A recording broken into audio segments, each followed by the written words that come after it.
You know, quitting? No, I don't quit. Was I ever ready to quit? Hell no, I don't quit. Dante562. Want to do a quick post-fight analysis of this damn Ortiz versus Lopez fight. Let me jump right into it. I told y'all that this man was a quitter. I had cats sending me messages trying to argue with me, telling me, nah, man, you know, he's mature now. He only quit once or twice and blah, blah this and blah, blah that. Look, man, there's something about being a quitter. And this is the thing, man. When Ortiz fought Marcos Maidana, he said something in that interview that he should have never told anybody. He said to the whole world, maybe I'm just not built for this. I don't need to be taking punishment like this, etc., etc., etc. When you say something like that, I don't give a damn how tough you try to look in the face. I don't give a damn how hard you hitting. That will always be in the back of your mind, and it will always be in the back of your opponent's mind. You feel me?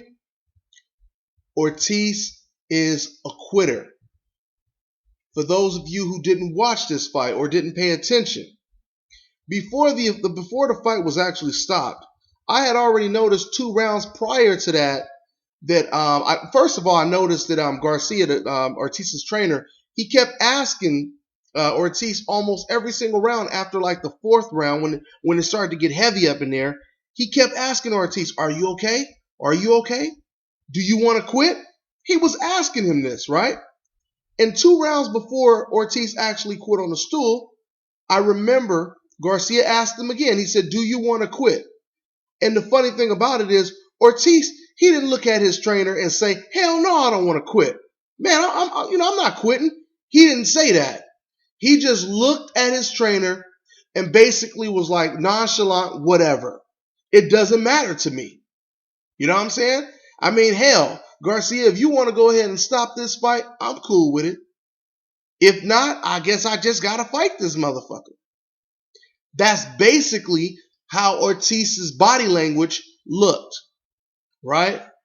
So, let's shouts out to Lopez. Tremendous performance. I thought he was robbed when he fought against Vargas. 9 months ago on the Ortiz Mayweather undercard. He looked very good. I will say, I forgot to mention this, and I really wish I would have, but I forgot to mention that in my pre-fight talk about this fight, I forgot to mention that Lopez was a live underdog. That was something I was planning on doing, but I got so deep in the talks of Chavez Martinez and Ortiz versus Canelo that I overlooked talking about Lopez. But nevertheless, let's talk about Canelo, man. I feel bad for Canelo. I feel real bad for Canelo because I remember saying in my other Canelo video when Kirkland and Paul Williams, when they fell out, I was saying, now Canelo is forced to fight tough competition, right?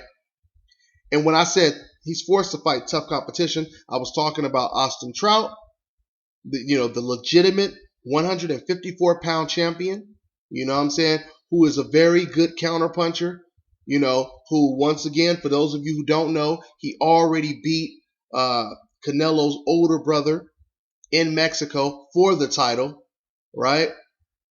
And like I said, you had Erislandy Lara, who I have always felt, and I believe Oscar De La Hoya feels the same way, just like I feel, that Lara beats Canelo. No doubt about it, he beats Canelo. I truly feel that way. Canelo's only chance in that fight would be to close his eyes and just wing a lucky ass shot and hope that it lands. And hope and just pray that when he opens his eyes, Lara's on the ground. That's the only chance I give Canelo against Lara. You know, I also think that Austin Trout has a very good chance of beating Canelo. Like I said before, Oscar De La Hoya, Golden Boy Promotions, they know this shit. They know Oscar's smart, man. Oscar's smart. Just like Oscar said after the Mosley fight. Oscar said by judging the Mosley fight, Canelo is not ready for Floyd Mayweather. Just like he knows that he's not ready for Floyd Mayweather, Oscar De La Hoya does not believe that Canelo is ready for Lara. He doesn't believe that he's ready for Austin Trout, right? They chose Victor Ortiz, just like I just said in my prediction for the possible Ortiz versus Canelo fight. They chose Ortiz because he was a quitter. I told you guys this. I told you the man was a quitter. You know what I'm saying? I told you the man was a quitter. That's why Golden Boy chose him. And now, once again, it seems like somebody is just trying their best to get Canelo in the ring with somebody legit. Come on, man, step up. You calling out Floyd Mayweather, but yet you don't want to fight Lara. You don't want to fight Austin Trout. Now they talking about, or actually they were talking about before this upset victory tonight, they were saying that if Canelo doesn't get Ortiz, they're going to try to put him in there with Carlos Katana. I mean, this is the bullshit, guys. This is the bullshit. I understand, the debate that some of the people who defend Canelo have.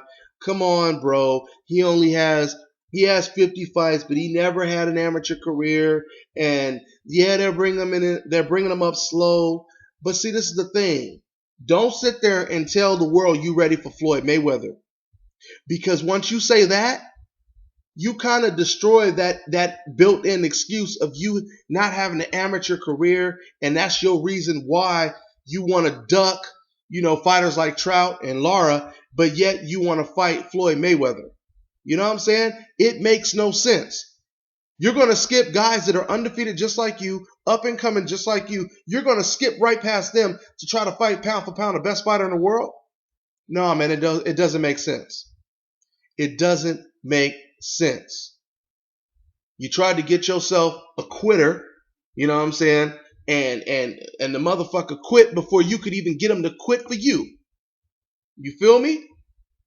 Come on, man. It's time to step up, Canelo. Step up, man.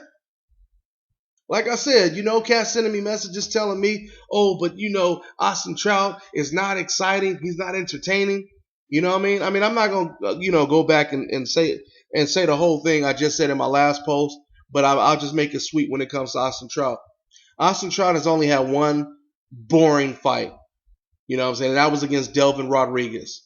And Delvin Rodriguez was as aggressive and as exciting as Delvin, normally is, because Delvin Rodriguez knew how good Austin Trout was.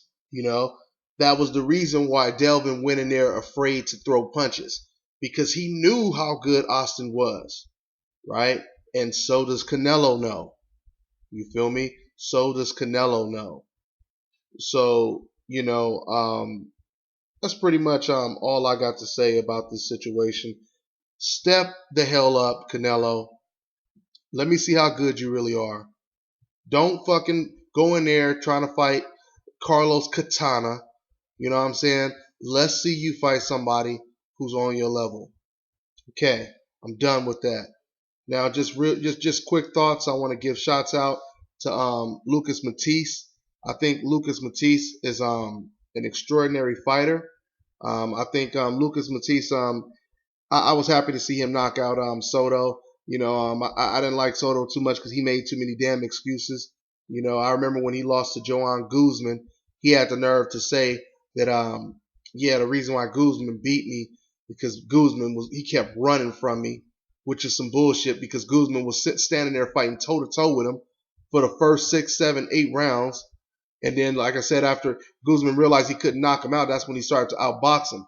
But he never but he never, not 1 second, ran. Matter of fact, Soto ran more times against against Matthysse than Guzman ran against him.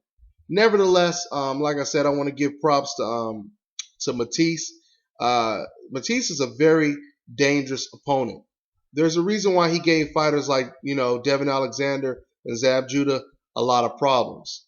The main reason why he gives them these problems is because not only is he aggressive, anyone could be aggressive. You know what I mean? Matter of fact, aggressive fighters are normally the easiest to beat. But what makes Matthysse so difficult to fight, he's aggressive with a great defense. His defense is underrated.